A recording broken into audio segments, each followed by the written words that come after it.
Fiquem à vontade para perguntar.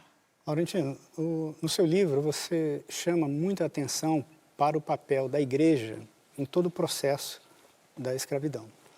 A igreja que não só tinha escravos, lucrava com isso, mas só condenou a prática da escravidão às vésperas da abolição, em 1888, com aquele Papa Leão XIII. Eu queria perguntar para você se você faria um paralelo com o Brasil, que é um país de um racismo dissimulado e, ao mesmo tempo, é o maior país católico do mundo, né?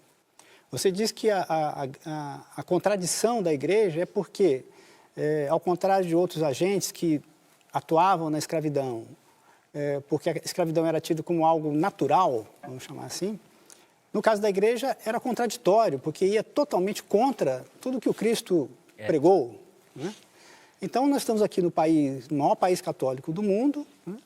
E temos esse grau de racismo dissimulado, mas ele está aí presente, e os dados que a gente já citou por aqui não deixam dúvidas, né, de como as pessoas são discriminadas pela cor da pele.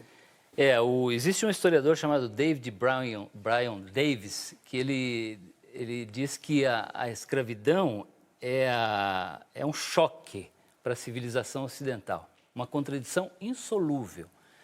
E a maior expressão disso está na igreja, porque as bulas papais, os decretos papais do século XIV, XV, XVI, foram como que cartas de autorização para que o rei de Portugal, os reis europeus, ocupassem os territórios africanos e escravizassem os seus habitantes, inclusive em nome de uma evangelização, de uma obra missionária. E eu digo que até isso, aí que nasce a ideologia racista, a ideia de que os africanos eram bárbaros, selvagens, praticantes de religiões demoníacas e que, portanto, a melhor coisa que poderia acontecer com um africano era ser embarcado no navio negreiro e vir se incorporar à supostamente avançada civilização europeia que se instalava na América. Essa é uma ideologia racista, né? E a igreja participou ativamente do tráfico de escravos. O Colégio dos Jesuítas em Luanda recebia escravizados como dízimo e mandava para os colégios de Olinda e Salvador sem pagar impostos, porque a Companhia de Jesus era isenta de tributos. Esses escravos eram revendidos para os senhores de engenho e essa era uma das fontes de renda para a Companhia de Jesus.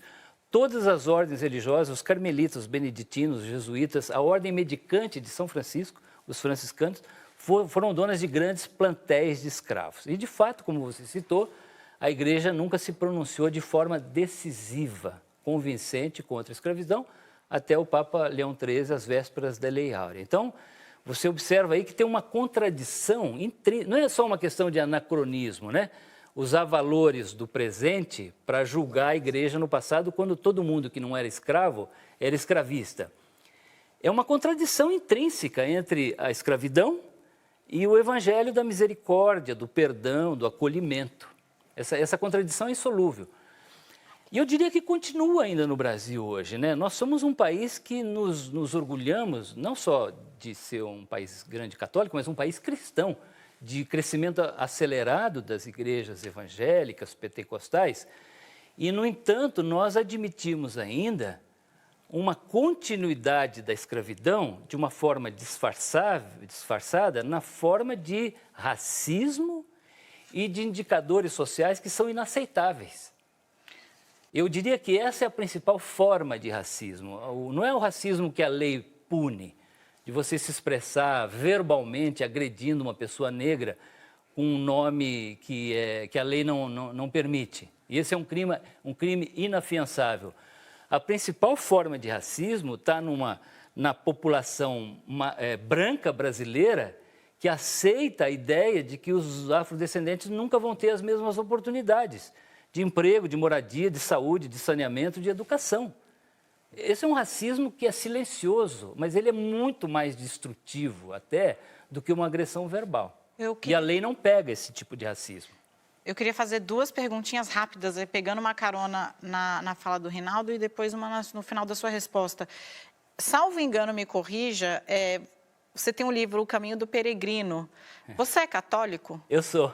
E como é que, como católico, você lidou com toda essa documentação? Então, esse é um livro que poucas pessoas leram, né? Na verdade, é mais... Eu queria saber, como católico, você recebeu toda essa informação a respeito da participação da Igreja Católica no processo de escravização. Sim, eu acho que assim, uma coisa é a instituição, né? A instituição religiosa. Eu acho que a igreja, ela é peregrina no mundo tanto quanto cada um de nós. Ou seja, ela está submetida a forças poderosas que às vezes agem, inclusive, de forma que contradiz o evangelho.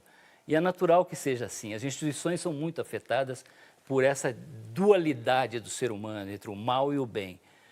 Então, assim, agora isso não impede que eu observe essa igreja como pesquisador, como jornalista e mostre que ela foi muito conivente com a escravidão.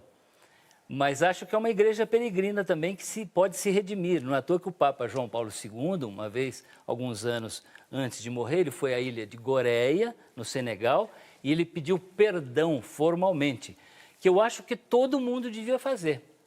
Eu acho que todo mundo que se envolveu com a escravidão, os países, as instituições, deveriam, se não pagar essa dívida que a Yasmin citou, e que é realmente uma dívida enorme, eu digo que até impagável do ponto de vista puramente financeiro e material, mas pelo menos pedir perdão, sim. Essa é uma atitude que é visível, correta e que poderia nos ajudar a caminhar em direção ao futuro.